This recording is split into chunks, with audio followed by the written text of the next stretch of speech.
자, 교재 18쪽 잠깐 보면서 우리 지난 시간에 배운 내용 복습 좀 하고 계속해서 진도를 나가보도록 할게요. 자, 우리 지난 시간에 뭐에 대해서 이야기를 했었냐면은 쿠빌라이 칸의 정복 활동에 대해서 이야기를 했고, 그리고 교역망의 통합과 교류에 대해서 이야기를 했었습니다. 그죠? 자, 쿠빌라이 칸 때 몽골 제국의 경우에는 고려를 복속을 하고 남송을 정복하면서 유목민족 최초로 동아시아 대부분과 중국 전체를 지배하게 되었다라고 이야기를 했습니다. 이후에 원나라의 경우, 몽골 제국의 경우에는 쿠빌라이 칸 때 두 차례에 걸쳐서 일본을 침공을 합니다. 목적은요?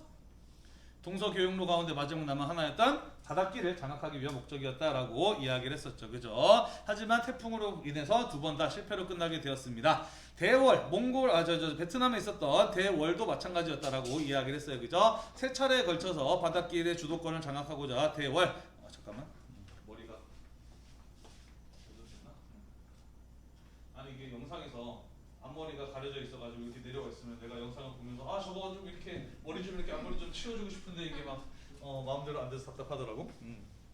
네, 세 차례에 걸쳐서 대월, 베트남의 대월 왕조를 침공했습니다만은 쩐흥다오의 활약으로 인해서 이 역시 실패로 끝나게 되었다라고 이야기를 했죠. 하지만 자와 인도네시아 지역을 공격을 해서 결국에는 해상 교역로 가운데 바닷길의 주도권을 장악하게 되었다라고 이야기를 했습니다. 자, 그래서 몽골 제국 시기에는 징기스칸 때 비단길, 그리고 그 이후에 초원길, 쿠빌라이 칸 때 바닷길을 모두 동서교역로의 세 루트 모두를 장악을 하게 되면서 그 이전에 어떤 왕조들보다 활발하게 동서교역이 이루어졌던 시대였다라고 이야기를 했어요. 자, 그의 영향을 준 것도 이런 것들이 있었습니다. 몽골 제국의 경우에는요, 약 30km마다 숙박이 가능한 말과 식량을 갖춰놓은 시설을 만들었습니다. 무엇이었어요?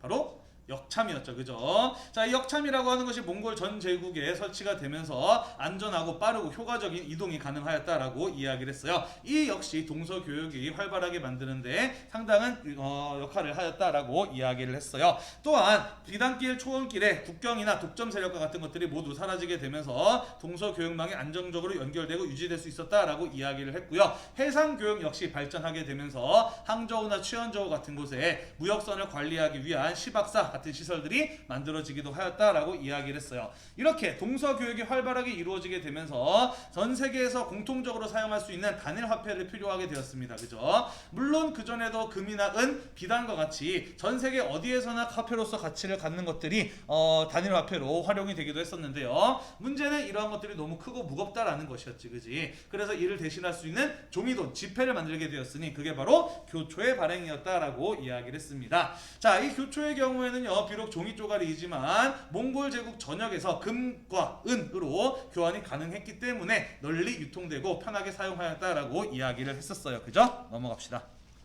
자, 그리고 인간이 이동하면 문화가 함께 이동한다라고 이야기를 했어요. 그죠? 동서의 교역이 이렇게 활발하게 이루어지게 되면서 동과 서의 문물 교류 역시 활발하게 이루어질 수 있었다라고 이야기를 했습니다. 그래서 당시 세계 최고 수준의 과학 기술력을 가지고 있었던 서아시아 이슬람 문화권의 천문학, 역법, 수학, 지도학 같은 것들이 원에 소개가 되면서 원대의 곽수경이 만든 수시력과 같이 대단히 정확하게 날짜를 계산해 놓은 역법 이런 것들이 만들어질 수 있었다라고 이야기를 했고요. 이후에 이런 과학기술과 지식들은 원을 거쳐서 고려, 조선에 전파가 되면서 조선시대 때 혼일 강리 역대국도 지도와 같은 세계지도나 혹은 세종 때 칠정산과 같은 역법서가 만들어질 수 있었다라고 이야기를 했어요.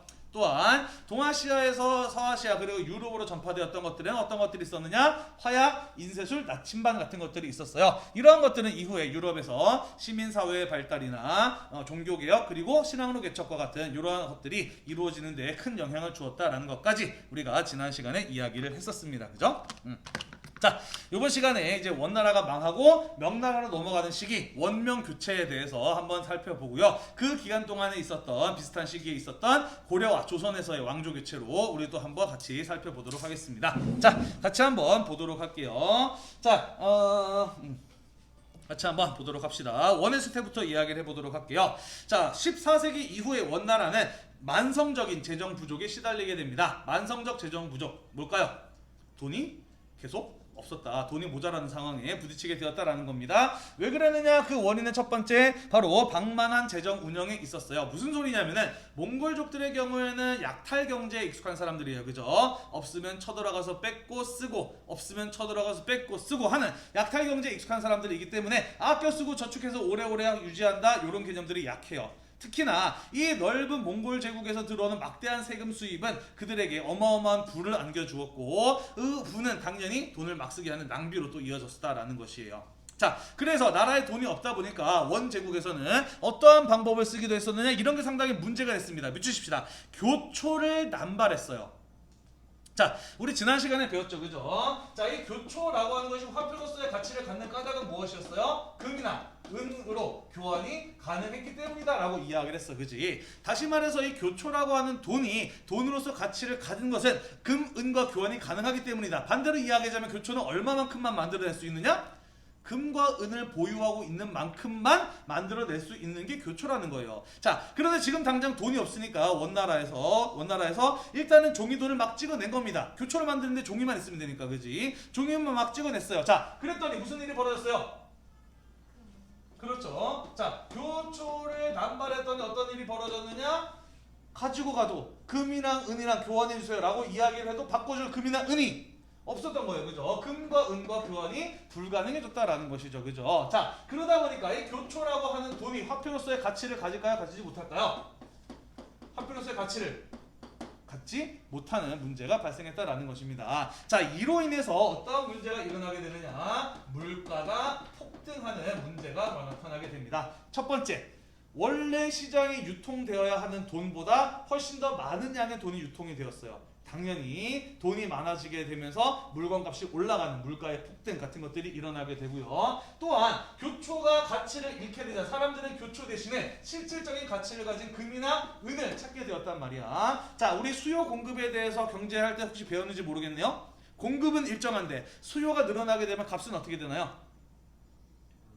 올라가게 되겠죠. 그죠? 물건은 그대로인데 찾는 사람들이 많아지게 되면 당연히 값이 올라가게 될 겁니다. 그죠? 금과 은의 가치가 또 높아지게 돼요. 이러한 요인들이 결합이 되면서 말도 안 되게 물가가 폭등하는 이러한 모습들이 원나라 말기에 나타나게 되었다라는 것이에요. 자, 결국 이러한 경제 혼란을 겪게 되자 사용할 수 있는 방법은 뭐밖에 없어요?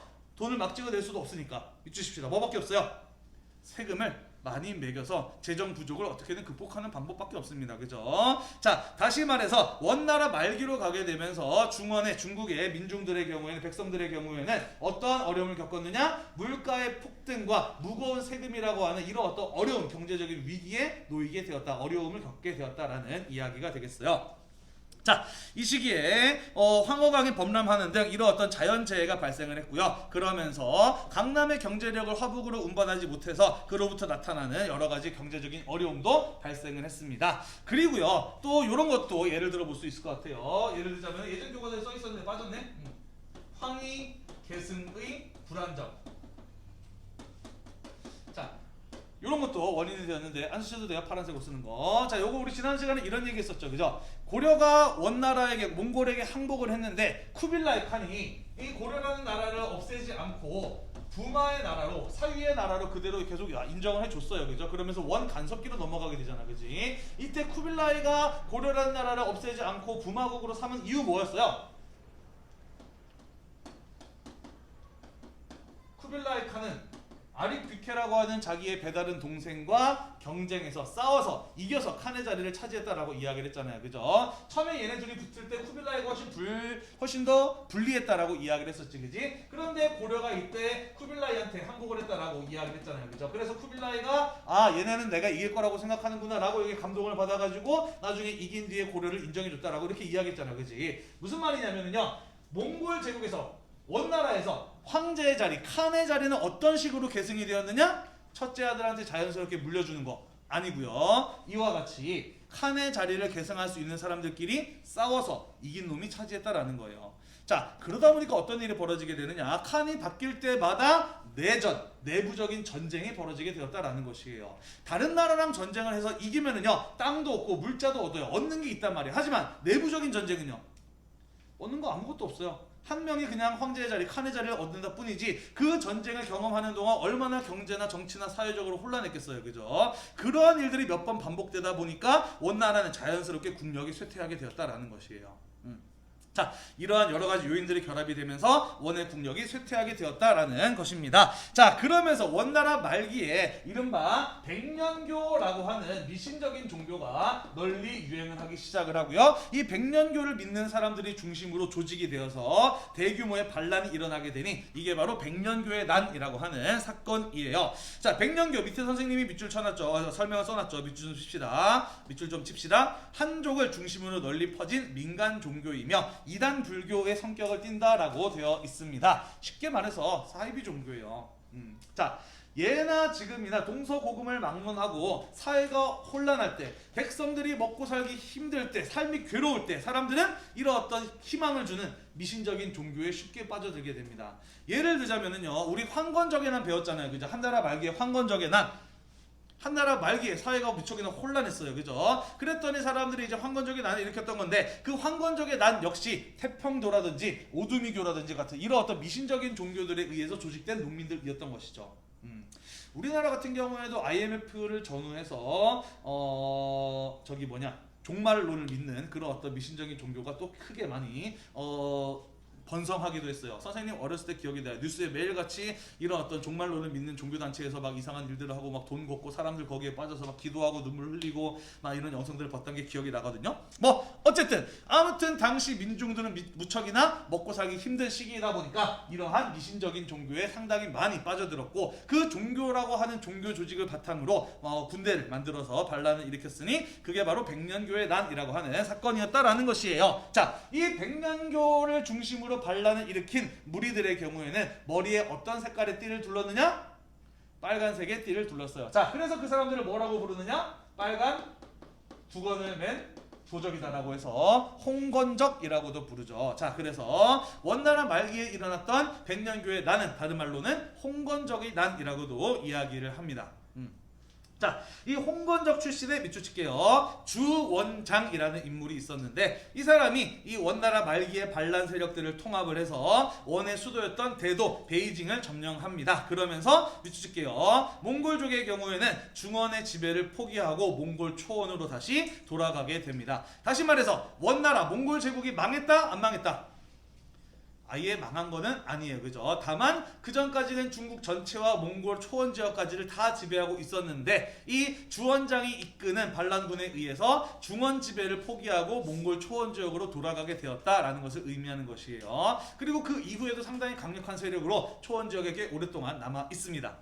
자, 이 주원장이라고 하는 사람에 대해서 조금 개인적인 인물에 대해서 설명을 좀 해보자면요. 이 사람은 떠돌이 소장농의 아들이었어. 다시 말해서 부모님이 무척이나 가난했어요. 그래서 땅도 없이 여기저기 떠돌아다니면서 땅 있는 사람 집에 가서 땅에서 빌려서 농사를 짓고 수확물의 일부를 대가로 얻어가지고 근근히 먹고 사는 집의 아들이었다라는 것이에요. 자, 그래서 이런 원나라 말기에 사회 혼란 속에 가족들 영양실조나 전염병에 걸려가지고 다 죽어버립니다. 그래서 이 주원장은 먹고 살기 위해서 어쩔 수 없이 스님이 돼요. 절에 들어가서 중이 되고 여기저기를 떠돌아다니면서 탁발을 합니다. 탁발승이 돼요.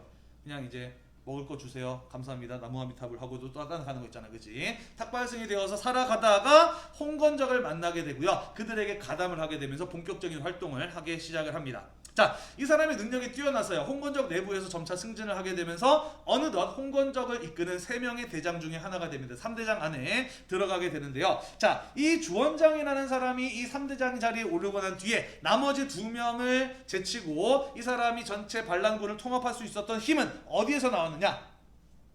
선생님이 수업 시간에 여러 차례 이야기했죠. 그죠? 모든 파워는 힘은 어디에서 나온다?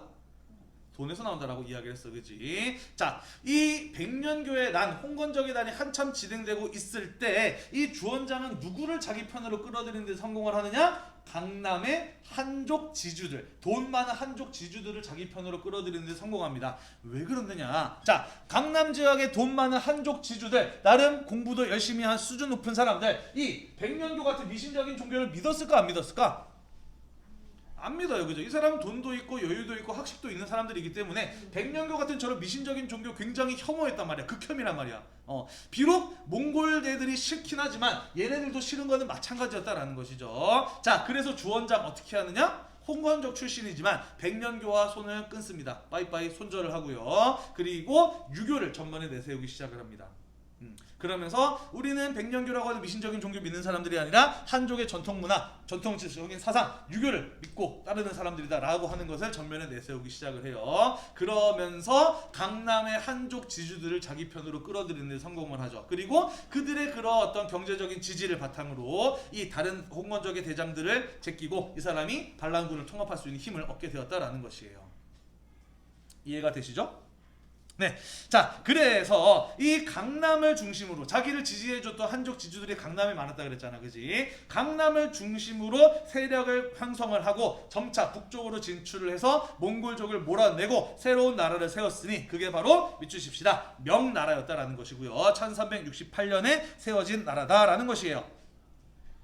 1368년에 명예건국을 선포하게 됩니다.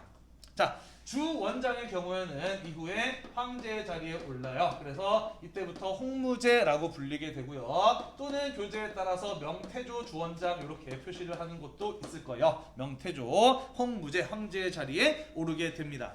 자, 수도는 어디였느냐? 밑줄 칠게요. 수도는 어디였다? 수도는 난징이었어요. 자, 난징 한자로 어떻게 쓸까요? 남쪽 남자에 수도 경자 남경입니다. 자, 베이징은 왜 이름이 베이징이에요? 한자로 어떻게 쓰니? 북경이라서 베이징이거든요. 남징은 남경이라서 난징이에요. 다시 말해서 화북의 중심지, 화북의 정치적 중심지가 북경, 북쪽의 수도였다라고 한다면 난징의 경우에는 강남이 정치적 중심지였다라고 볼 수가 있어요. 강남 지역의 중심지입니다. 자, 그래서 자기를 지지했던 한족 신사들이 바로 이 강남 지역에 있었기 때문에 강남이 주원장의 고향이자 자기의 세력 기반이었던 것이에요. 황제권을 안정시키려면은 자기의 세력 기반의 나라를 세우는 게 맞잖아요, 그죠? 그래서 난징을 수도로 선포를 하게 됩니다. 그리고 몽골족들을 몰아내고 한족에 의한 중원 지배를 회복하게 되었다라는 것입니다. 자, 그러면서 주원장은 이후에 황제권을 강화하고요. 믿주십시다. 한족의 문화, 유교를 회복하기 위해서 노력을 했고 향촌 질서를 정비하기 위해서 노력을 했습니다. 요거 조금 설명이 필요할 것 같네요. 자, 밑에 자리가 있으면 요거 좀 써 넣을까요? 첫 번째, 를 제정을 했고요. 이갑제라고 하는 제도를 실시하게 됩니다. 자, 뒤에서부터 설명을 하자면은요, 향촌 질서를 정비했다. 뭔 말이냐? 지방의 마을 단위까지 질서를 바로잡기 위한 노력을 기울였다라는 것이고요. 이갑제라고 하는 제도를 실시를 해요. 뭐 자세하게 모르셔도 될 것 같아요. 예전에는 좀 나왔었는데 지금 교과서에는 빠졌더라고요. 그냥 이갑제라는 걸 보면은 주원장 때, 명나라 때부터 명나라 때 향촌 질서, 마을의 질서를 잡기 위해서 만든 제도구나라는 것 정도만 여러분들이 이해하고 있으면 될 것 같습니다. 돈 많은 지주를 중심으로 마을의 질서를 잡기 위한 여러 가지 어떤 제도적인 것들을 마련했어요. 자, 그리고 6유를 제정했다라고 되어 있는데 이 6유라고 하는 것은 6가지 유교적인 가르침을 말하는 것이거든요. 어떤 내용들 들어있느냐? 안 쓰셔도 돼요. 이런 내용이요. 부모에게 효도해라. 그리고 우더른 윗사람을 존경해라. 자손을 잘 가르쳐라. 순서 맞는지 모르겠네. 자손을 잘 가르쳐라. 그 다음에 이웃과 화목하게 지내라. 그 다음에 자기의 분수를 지켜라. 자기의 태어난 분수를 알고 분수를 잘 지켜라. 그 다음에 해서는 안 될 일, 이거 하지 않아야 되겠다 라는 생각이 들면은 하지 말아라 라는 이런 내용들이 6가지 유교적 가르침이에요. 그리고 이 6가지 유교적 가르침을 만들어서 백성들에게 지킬 것을 강조했다라는 게 6유의 제정이고 한족의 문화를 회복하기 위해서 노력했다라는 얘기거든요. 보니까 쉽니 어렵니? 심오한가요? 아주 단순한가요? 아주 기본적이고 단순한 유교적인 내용이에요. 그죠? 자, 이거를 굳이 홍무제가 제정을 해서 백성들에게 지켜라고 강조했다라고 하는 건 무슨 말일까? 그 이전에는 이런 단순하고 기본적인 것마저도 제대로 지켜지지 않고 있었다는 얘기겠죠. 그죠? 자, 우리나라가 일본의 식민 지배로부터 벗어난 이후에, 일제강점기로부터 독립하고 난 이후에 제일 먼저 한 일들 어떤 것들이 있나요? 물론 여러 가지 것들이 있지만 우리 말과 글에 대한 연구 활발하게 이루어졌어요. 그죠? 그리고 우리의 역사에 대한 올바른 역사를 이해하기 위한 노력들도 상당히 많이 이루어졌습니다. 왜 그랬어요? 일본의 식민 지배를 받는 동안 우리의 말과 글을 사용할 수 없었고 상당히 우리의 말과 글이 훼손되어 있었고 우리의 역사가 공부하는 것도 금지되어 있었을 뿐만 아니라 일본 사학자들, 식민사학이라 그러죠. 일본 사학자들에 의해서 상당히 우리의 역사가 왜곡되어 있었기 때문에 아니에요. 그죠? 그걸 바로잡기 위해서 그런 노력들이 해방 이후에 이루어졌던 거 아닙니까? 마찬가지예요. 명나라 세워지기 전에 누가 중국을 지배하고 있었어요?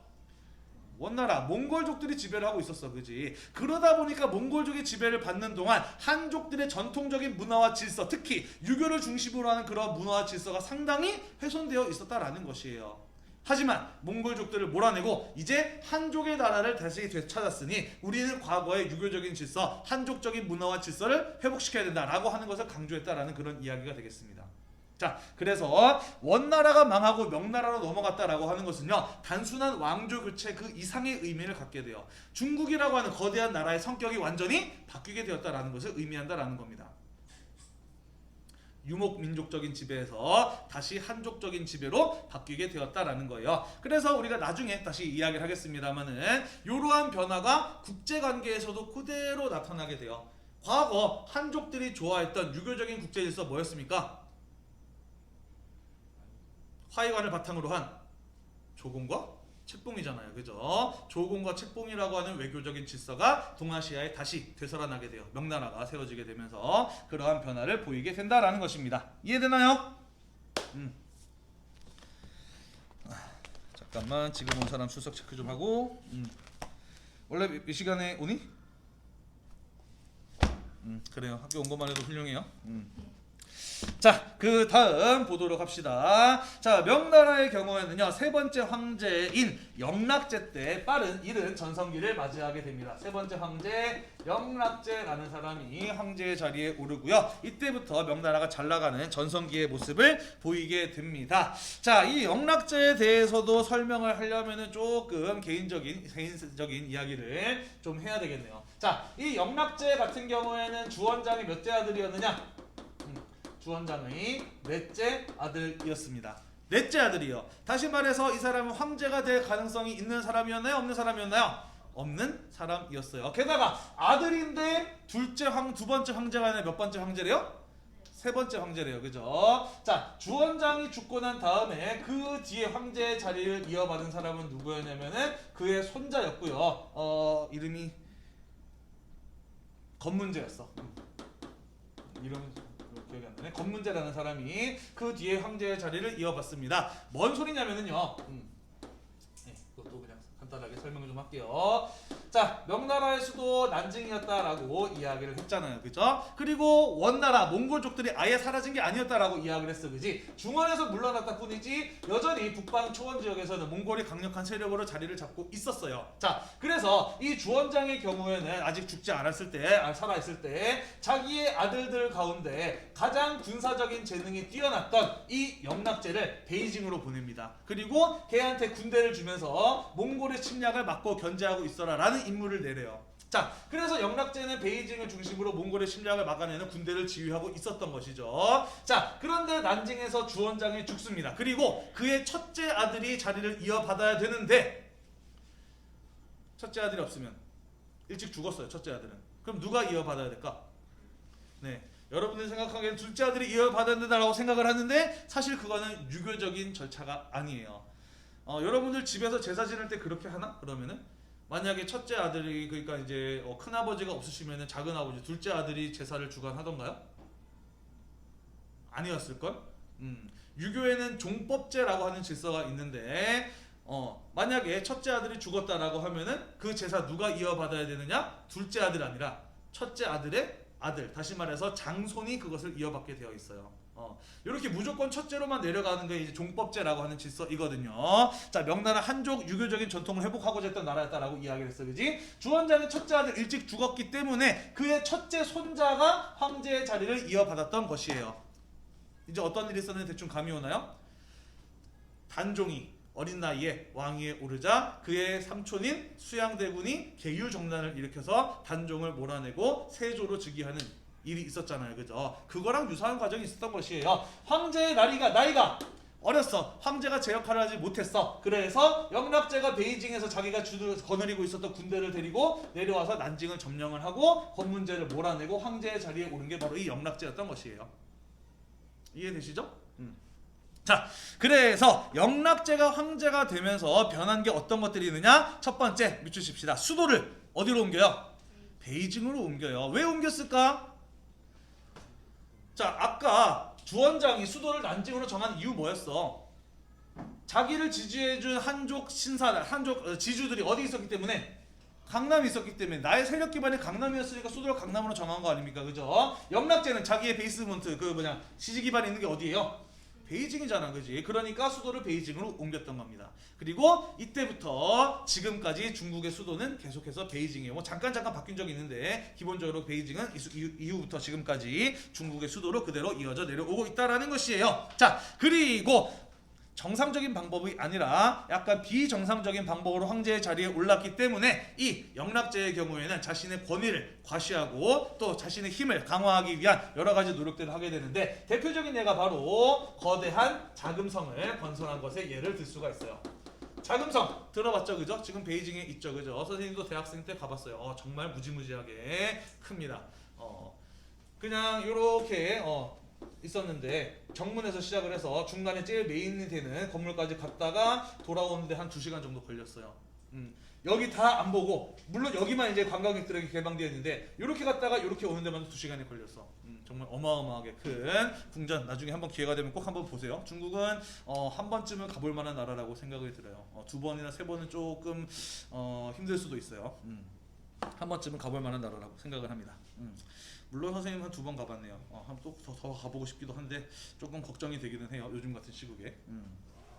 자, 뭐 그랬고요. 네, 그리고 이 영락제 같은 경우에는요, 자기의 롤 모델이 쿠빌라이 칸이었다라고 이야기를 해. 그래서 쿠빌라이 칸처럼 밑줄 칠게요. 대제국, 거대한 제국의 부활을 시도했던 인물이기도 합니다. 그래서 북쪽으로는 몽골을 공격을 해서 영토를 넓혔고 남쪽으로는 베트남을 일시적이긴 하지만 지배하면서 활발한 정복 활동을 벌였던 인물이기도 하고요. 이 영락제 때 우리가 나중에 뒤에 무역 파트에서 자세하게 배울 건데요. 밑줄 칩시다. 정화의 항해라고 하는 사건이 있었어요. 정화라고 하는 사람은요, 생목인 중앙아시아 출신의 환관이었고요. 몇 개 국어를 했다 그랬더라? 7개 국어? 아무튼 외국어에 능통하고 외국에 대한 지식이 무척이나 풍부한 사람이었어. 그래서 이 영락제가 정화를 책임자로 임명을 해서 우리나라가 힘이 얼마나 강한지를 보여주고 와라, 조공 질서를 확대시키고 와라 라는 그런 어떤 임명을 내립니다. 그래서 대규모의 명나라 함대를 이끌고 동남아시아 지나서 인도양 지나서 심지어 아프리카 동해안까지 갔다가 돌아오는 데 성공했던 게 바로 이 정화의 항해라고 하는 사건이고요. 이를 통해서 명나라의 국력을 과시하면서 조공의 질서를 바닷길을 통해서도 확대하려는 이런 모습을 보였다라는 것이에요. 왜 자유무역이 아니라 조공 질서였을까? 아까 이야기했잖아요. 원에서 명으로 바뀐 것은 단순한 왕조 교체가 아니라 성격이 변화했다라고 이야기를 했잖아, 그지? 몽골 제국의 경우에는 유목민족이니까 자유로운 교육 같은 것들을 추구했던 이들이라고 한다면 한족들은요, 조공과 책봉의 질서를 통한 국제 질서를 주도하는 것을 선호한다라고 이야기를 했잖아, 그지? 그래서 자신들의 힘을 과시하고 조공 질서를 확대하는 이런 어떤 모습을 보였던 것이죠. 나중에 뒤에 무역 파트 가서 이 정화의 원정에 대해서는, 항해에 대해서는 좀 더 자세하게 이야기할 시간이 있을 것이에요. 15분에 끝나나요? 네, 넘어갑시다. 후딱 볼게요. 자, 이런 일이 벌어지고 있는 동안 고려에서는 어떤 일이 있었는지 살펴보도록 할게요. 바로 고려에서 조선으로 넘어가는 왕조의 교체가 이루어졌었습니다. 자, 원명 교체기였어요. 원나라가 망하고 명나라가 세워지는 과정이었습니다. 원나라가 고려에게 간섭할 만한 여유가 있었을까요? 없었을까요? 없었어요. 그래서 원의 간섭이 약화된 틈을 타서 원의 간섭으로부터 벗어나기 위해서 노력했던 인물이 있었으니 그가 바로 누구예요? 그가 바로 그렇죠, 공민왕이에요. 공민왕의 반원 자주정책 이런 거 한국사 시간에 배웠죠, 그죠? 영호야 저기 어디까지 나오니? 어디까지 나오니? 여기? 나와? 여기? 나와? 이 정도까지 쓰면 되겠니? 네. 자, 공민왕의 반원 자주정책 이걸 많이 들어봤죠, 그죠? 원의 영향력이 약화된 틈을 타서 몽골 풍습을 금지하고 친원 세력을 축출하는 등 적극적인 반원 자주정책 개혁을 추진해 나가게 됩니다. 대표적인 반원 자주정책 어떤 것들이 있었나요? 그렇죠. 과거 일본 원정을 위해서 설치했다가 이후에 조선 총독부처럼 고려의 내정 간섭을 위해서 남겨졌던 도구, 기구 정동 행성 있었죠. 요거를 폐지시킵니다. 또 대표적인 것이 바로 그렇죠. 쌍성 총관부를 공격을 해서 고려의 옛 땅을 되찾은 일, 이렇게 두 가지가 가장 대표적인 반원 자주 정책이라고 한국사 시간에 배웠을 것입니다. 그죠? 자, 그래서 쌍성 총관부를 공격을 해서 밑줄 칠게요. 철령 이북의 영토를 회복하는데 성공을 했죠. 그죠? 자, 선생님이 거기 밑에 지도를 넣어놨는데 지도에 표시가 되어 있는데 원래 칼라 지도인데 흑백으로 뽑다 보니까 어딘지 정확하게 잘 표시가 안 되어 있네요. 그죠? 자, 거기 보시면은 지도에 보시면은 의주, 강계, 장진, 갑주, 길주 그리고 화주 이렇게 있잖아요. 그죠? 칼라로 표시가 되면은 대략 한 요런 정도의 지역을 되찾게 되죠. 그죠? 그리고 여기에 있었던 게 바로 쌍성 총관부, 이른바 철령위라고 하는 지역이 되겠습니다. 자, 고려가 원나라의 간섭을 받게 되면서 상당 부분의 영토를 빼앗기게 되는데요. 그 중에 하나가 바로 이 쌍성 총관부 지역이었고 끝까지 몽골에 돌려주지 않고 있었는데 이 원명 교체기로 원의 간섭이 약화되자 국민왕이 무력으로 그 땅을 되찾았다라는 것이에요. 이런 게 적극적인 반원 자주 정책의 모습이었다라고 이야기를 했습니다. 자, 그러나 이 국민왕의 반원 자주 정책은 최종적으로는 성공하지 못해요. 그죠? 그 이유는 무엇이었느냐? 첫 번째, 권문세족들의 힘이 아직까지 너무 강했던 게 문제였어요. 그죠? 권문세족, 권위 있는 가문에 힘 있는 세력 있는 가족들이란 뜻이에요. 집안 대대로 권세를 누려온 집단들을 일컫는 말인데 원 간섭기에 집안 대대로 권세를 누려왔던 사람들, 어떤 사람들이겠어? 그렇죠. 일제강점기에 잘 나갔던 애들 친일파잖아요. 그죠? 원 간섭기에 잘 나갔던 애들 친원파였습니다. 다시 말해서 원나라의 힘을 등에 업고 권력을 장악하고 있었던 이들, 원의 간섭이 약화되긴 했어도 여전히 이들의 힘이 무척이나 강했기 때문에 이 국민왕의 반원 자주 정책이 탄력을 받지 못했고 그들의 반발에 의해서 번번이 어려움을 겪었다라는 것이에요. 또한 이 왕이 개혁을 해나가려면 그걸 뒷받침해 줄 수 있는 젊고 유능한 인재들이 힘이 있어야 되는데 아직까지 그 세력이 미약했다라는 것이죠. 뿐만 아니라 외국 일본에서 넘어오는 해적대, 나중에 이야기하겠습니다만 일본도 당시 혼란했거든요. 일본에서 넘어오는 해적대의 침입으로 또 중국에서 몽골족의 진압에 쫓겨서 고려로 도망왔던 홍건적의 일부의 침입, 이런 것들로 인해서 왕이 안동까지 피난 가는 등 이런 어떤 국가적인 위기를 여러 차례 겪다 보니 개혁에 집중할 수 없었기 때문에 결국 실패하게 되었다라는 것이죠. 이거 얘기할 시간이 있으려나? 혹시 쌍화점이라는 영화 아나요? 좀 오래된 영화네. 이제는 예전에는 수업할 때 애들이 알아요 맞는데 요즘엔 아무도 모르나 보네. 쌍화점이라는 영화 있어요. 실화를 바탕으로 한 영화고요. 국민왕의 역할로 주진모라는 배우가 나오고 주진모 이거 국민왕의 연인으로 잘생긴 조인성이 나옵니다. 게이물이에요. 그러니까 고려사에 의하면, 조선시대 때 쓰여진 고려사에 의하면 국민왕의 경우에는 처음에는 참 훌륭한 왕이었다. 그런데 이제 그와 결혼했던 원나라의 공주 노국대장 공주가 아이를 낳다가 죽자 그때부터 정신적인 충격을 받아가지고 사람이 미쳐가기 시작을 했다. 그러면서 정치는 신돈이라고 하는, 들어봤죠? 선생님 조상인데요. 신돈이라고 하는 이상한 승려한테 맡겨놓고 국민왕은 자제위라고 하는 호위무사들을 뽑았는데 용맹한 남자들을 뽑은 것이 아니라 잘생긴 미소년들만 뽑아가지고 걔네들이랑 밤새 노느라고 정치를 돌보지 않다가 결국에는 이 미친놈이 하고서는 누가 이제 철퇴로 머리를 쳐가지고 결국에 죽었다, 뭐 이렇게 기록이 되어 있거든요. 네, 그래서 이제 국민왕의 국민왕이 죽었다, 뭐 이런 내용들이 기록이 되어 있기는 합니다. 이런 거 교과서에는 안 나오겠지 당연히. 근데 이런 이야기를 우리가 조금 비판적으로 들을 필요는 있어요. 고려사, 조선시대 때 쓰여진 고려시대 역사예요. 당연히 고려 말의 역사를 어떻게 기록을 할까?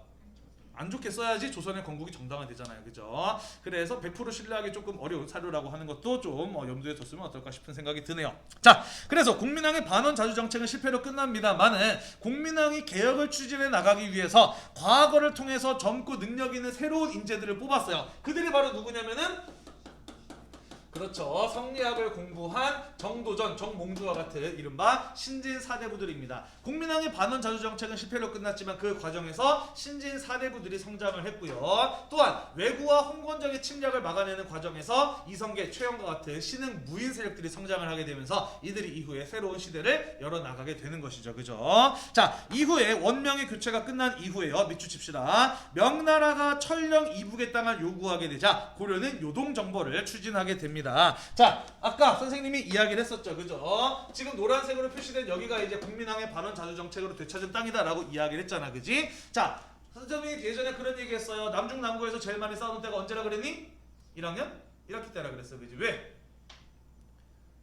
서열 정리가 안 되어 있는 시기이기 때문에 서열 정리하느라고 많이 싸운다라고 이야기를 했잖아요. 그죠? 지금 중국에 명이라고 하는 새로운 나라가 세워졌습니다. 그죠? 그리고 명나라 같은 경우에는 이제 처음 다른 나라랑 외교적인 관계를 맺기 시작하는 단계잖아. 그지? 그렇기 때문에 아직까지 서열 정리가 안 되어 있는 상황에서 기선 제압을 하려고 했던 것이에요. 자, 그래서 이 땅, 옛날 원나라 땅 아니었느냐? 옛날 원나라 땅인데 왜 니네가 가지고 있어? 원나라를 뭐라는 우리가 가지고 있어야 되는 거 아니야? 이 땅 내놔! 라고 이야기를 하면서 여기다가 천령위라고 하는 통치기구를 설치해서 명나라가 직접 지배하겠다라고 이렇게 압박을 가해요.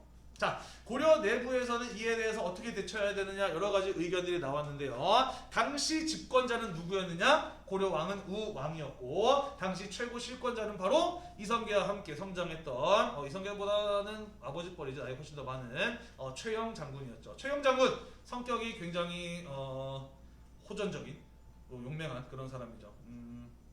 시간이 되려나? 딴 반에서 얘기 안 했는데 이성계의 전투 스타일. 이성계는 뭘 잘 쏘는 사람이라고 했죠? 알고 있나요? 이성계는 활을 기가 막히게 잘 쏘는 사람이라고 했지. 그렇지? 그래서 이성계의 전투 스타일 같은 경우에는요. 딱 보고 적들이 저기 멀리 보기에 적들의 장수가 누구누구 있다 그러면 멀리서 활을 쏴요. 그래서 원샷 원킬 활로 적의 장군을 탁탁탁 죽여놓습니다. 그런 다음에 적군이 혼란에 빠졌을 때 쳐들어가서 이기는 게 이성계 스타일이었다라고 한다면은 요즘 말 게임을 하지 뭐라 그래야 되나? 딜러라 그래야 되나? 요즘 그런 표현도 안 쓰나요? 딜러? 자, 그리고 최영 같은 경우는 전형적인 탱커 스타일이에요. 뭐 이런 얘기 있어요. 황산전투에도 홍산전투는 기억이 안 나는데 왜구들이 여기 이제 산꼭대기에 진을 치고 여기 올라갈 수 있는 길이 하나밖에 없었어. 그래서 고려의 군대가 올라가기를 무서워요. 왜냐면 올라갈 수 있는 길이 하나밖에 없기 때문에 여기로 가는 순간 화살비가 쏟아지거든. 그래서 고려의 군대가 무서워가지고 옴짝달싹 못 사고 옴짝달싹 못하고 있자. 열받은 최영장은 이 겁쟁이 새끼들 내가 먼저 나왔을 때 따라와라고 하더니 큰 칼을 들고 말을 타고 다그닥 올라가기 시작을 했어요. 당연히 위에서는 화살이 비처럼 내렸겠지. 그지? 그 중에 하나가 볼을 꿰뚫어가지고 이렇게 통과를 했어요. 그런데도 이거 그냥 이빨로 악 하고 씹어먹고서는 그대로 쭉 올라가가지고 맨 앞에 있었던 왜구의 잠수를 한 칼에 팍 하고 날려버렸어. 그 모습을 보자 고려 군대가 우와 우리 장군님 짱이다 하면서 그 다음에 같이 올라가가지고 결국에도 격퇴했다라는 뭐 이런 인물이 최영이거든요. 용감무쌍한 사람이죠. 자, 명나라가 이 땅을 요구하자 최영이 어떻게 나오는지 이해가 되죠. 그죠? 여기서 우리가 한 수 접어주고 가면은 앞으로 계속해서 명나라한테 외교적으로 끌려갈 수밖에 없다라고 이야기를 합니다. 그래서 최영이 뭘 주장한 거예요? 우리가 먼저 선빵을 날리자. 요동을 정벌하자라고 하는 요동정벌을 주장하게 되었던 것이죠. 자, 그리고 이 요동정벌에 대해서 이성계는 계속해서 반대했지만 결국에는 왕의 명령이 떨어져서 어쩔 수 없이 군대를 끌고 가다가 결국에는 압록강에 있었던 위샤도라는 섬에서 어떻게 해요? 되돌아와요. 그죠? 그게 바로 밑주십시다. 위화도 회군이라고 하는 사건이었어요. 그러면서 이성계 일파가 고려의 실권을 장악을 하게 되죠. 자, 이때 신진 사대부들이 둘로 나뉘어지게 되죠. 무슨 파와 무슨 파? 옹건파와 혁명파, 급진파로 나뉘어지게 되죠. 옹건파 정몽주 같은 사람은 뭐라고 이야기를 했어요? 나라를 유지하면서 문제들을 개혁해 나가자라고 이야기를 했고, 정도전, 이름부터가 도전적이잖아. 그지? 이 정도전 같은 혁명파들의 경우에는 아예 나라를 새롭게 시작해야 된다라고 하는 건국을 주장했던 사람들이었어요. 그죠? 그리고 정도전과 손을 잡았던 이방원, 태종 이방원이 이 정몽주를 죽이고 결국에는 신진 사대부들 가운데 혁명파와 연합을 해서 새로운 나라를 세웠으니 밑주칩시다. 그게 바로 무엇이었다? 조선의 건국이었다. 몇 년? 1392년이죠. 그죠? 조선의 건국 연도 정도는 외워두면 쓸모가 많아요. 어떻게 외우느냐? 조선의 건국 1392년. 콜럼버스가 아메리카 대륙을 발견한 건 1492년. 임진왜란이 일어난 해 1592년이에요. 뭐 이런 식으로 요거 3개 연도 정도는 외워두면 써먹을 때가 종종 있습니다. 어렵지 않죠. 그죠? 자, 이후에 조선과 명나라 사이가 썩 끌어왔어요. 그러니까 좋지 못했어요. 왜냐면은 압박을 가했고 또 대들라고 했다가 뭐 했으니까 썩 사이가 좋지 않았는데 태종 이방원 이후에 명나라에게 조공을 하고 책봉을 받으면서 그 이후에 두 나라는 우호적인 관계가 쭉 유지가 됩니다. 요것도 조금 배경 설명하자면은요. 이방원 왕자의 난을 통해서 형제들을 죽이고 왕이 된 사람이잖아, 그지? 왕권을 안정시키려면은 명나라의 인정, 책봉이 필요했어요. 이때 이방원을 책봉해준 사람이 누구였느냐? 바로 명락제였어. 자기도 사실은 조카를 죽이고 황제 자리에 올렸잖아, 그지? 황제권을 안정시키기 위해서는 조공을 받음으로써 자신의 인정을 대외적으로 과시할 필요가 있었거든요. 그래서 양쪽의 이해관계가 맞아떨어지게 되면서 이렇게 우호적인 관계가 맺어질 수 있었다라는 이야기인 것이에요. 오늘도 대단히 수고가 많으셨고요. 다음 시간에 이런 일이 있는 동안 일본에서는 어떠한 정권의 변화가 있었는지 살펴보고요. 그리고 동아시아의 국제질서가 원명의 교체로 인해서 어떻게 바뀌게 되었는지 마저 이어서 살펴보도록 하겠습니다. 대단히 고생이 많으셨고요. 이번 주 수요일 안에는 모의고사가 있잖아요, 그죠? 그래서 캠브리지 동아시아사는 이번 주 금요일 날 업데이트가 될 예정입니다. 수고했어요.